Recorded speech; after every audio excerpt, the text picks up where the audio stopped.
I know he wouldn't be here without the strength of his beautiful wife. So let me introduce to you Dr. Robert Malone and his beautiful wife, Dr. Jill Malone.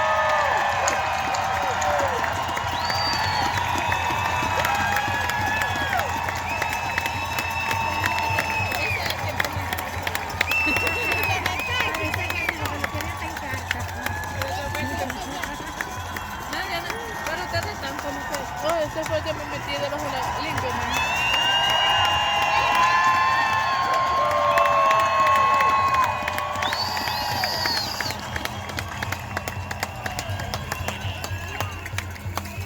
Thank you. It's an honor to be here.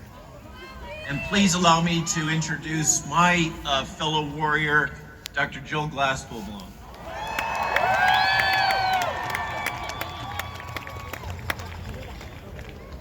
In March of 1963, a great man came to Washington, stood on the steps of the Lincoln Memorial right there, and changed the world by speaking from his heart about his dream.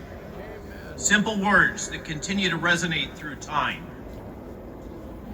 We all stand on the shoulders of giants. The simple truths are what matter most.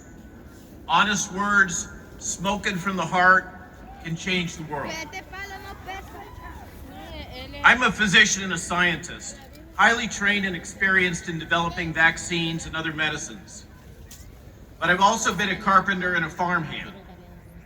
In my life, my wife, my family, my friends, and my treasured horses have provided all that I could hope for. It's not been an easy life, and I've seen hard times, as many of you have. In walking my path, I've traveled from the arrogance and hubris of youth to arriving in awareness that peace and happiness flows like a fountain from a commitment to kindness, good works, and striving to help others. I come to you with an open heart as a physician committed to healing, bringing 3 simple words, each of which ring like bells in the soul of honest people. Integrity, dignity, community. Integrity is a commitment to truth in what you say, how you live, how you treat others. Dignity flows from respect for ourselves, for each other, and for the world we live in. Community is what binds us together to each other and gives our lives purpose and meaning. St. Augustine, the doctor of the Roman Catholic Church, famously said, "The truth is like a lion. You don't have to defend it. Let it loose. It will defend itself."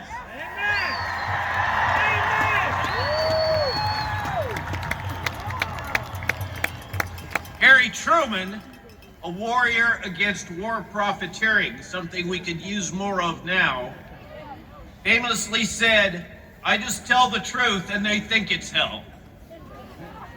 These are my truths, and I believe they're self-evident.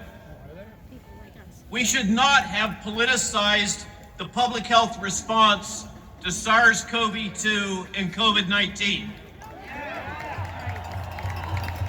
Regarding the genetic COVID vaccines, the science is settled. They're not working. They are not completely safe. Now we have Omicron. These vaccines were designed for the original Wuhan strain, a different virus. Whether they made sense for protecting our elderly and frail from the original virus is irrelevant. So let's stop arguing about that. We must look forward. Oh, NTD? Yeah, These vaccines do not prevent Omicron infection, viral replication, or spread to others. In our daily lives, with our friends, with our families, we all know this is true. These genetic vaccines are leaky, they have poor durability, And even if every man, woman, and child in the United States were vaccinated, these products cannot achieve herd immunity and stop COVID. They are not completely safe, and the full nature of the risks remain unknown. In contrast, the natural immunity which healthy immune systems develop after infection and recovery from COVID is long-lasting, broad, and highly protective from disease and death caused by this virus. Yeah! If there is risk, there must be choice. Yes. Yes. This is the fundamental bedrock truth of modern bioethics.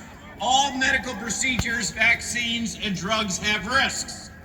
All of us have the right to understand these risks and to decide for ourselves whether we willingly accept those risks.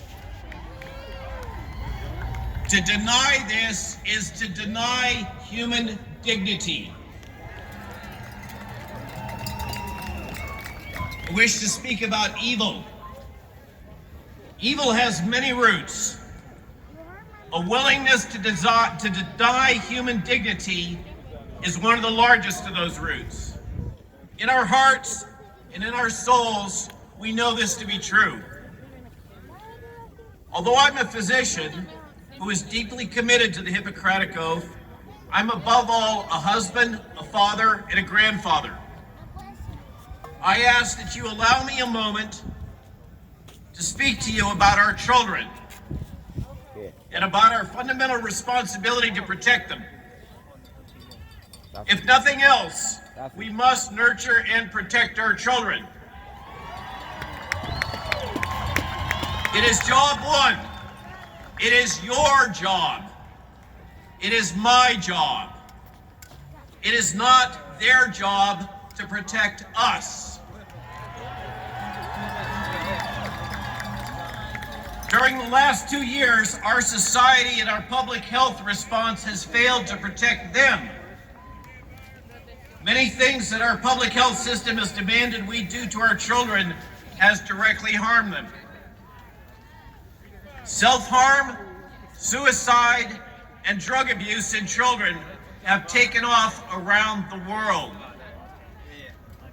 Anxiety, bullying, intimidation, coercion have become the norm. Measured IQ in the very young has dropped. Fundamental childhood delays are easily measured.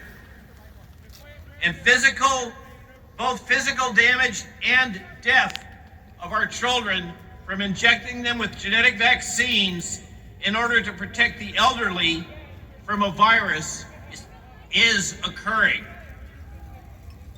As a parent, those that are parents are going to be parents. It is ultimately your responsibility to protect your children. If they're harmed by these genetic vaccines, you are the one that will have to take care of them. And you will carry the burden for the rest of your life and theirs. On average, between 1 in 2,000 and 1 in 3,000 children that receive these vaccines will be hospitalized in the short term with vaccine-caused damage. Only the passage of time will we know what long-term damage may occur to these children. The vaccines do not protect our children from becoming infected with Omicron. They do not prevent infected children from infecting others. In contrast, the pharmaceutical companies and the government are almost fully protected from any damages these products might cause to them. If your child is damaged by these vaccines, you will be left alone with both your grief and the burden of care. These genetic vaccines can damage your children. They may damage their brains, their heart, their immune system, and their ability to have children in the future. Many of these damages cannot be repaired.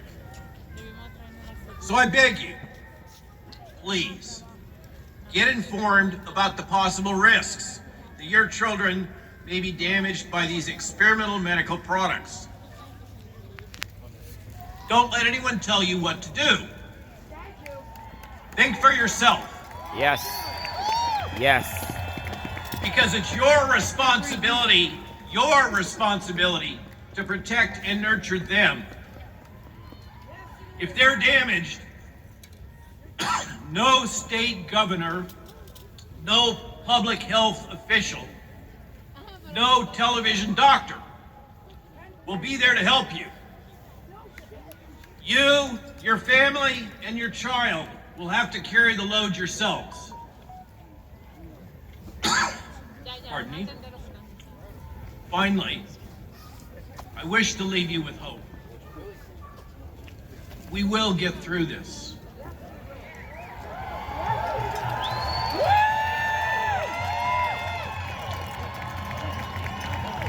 I sincerely believe that we can break through the effects of the madness of crowds, the mass formation, the effects of the legacy media and big tech promoted fear and psychological manipulation, which have deeply distorted public health policy. Omicron is destroying the approved narrative that the vaccines are safe and effective, and that early drug treatment does not work. The dark winter, predicted by our president and pushed by fearmongers in the media, is failing to materialize. I recently returned with my wife Jill from a trip to Europe to work and learn with doctors Gert van den Bosche and Matthias Desmond. I was reminded once again by them, as I'm reminded by all of you, that Americans are fundamentally good people. The world still believes in the American experiment in self-governance. The Davos oligarchs have demonstrated their gross incompetence to all the world over the last 2 years. They have neither right nor ability to govern America and Americans. We are a free people.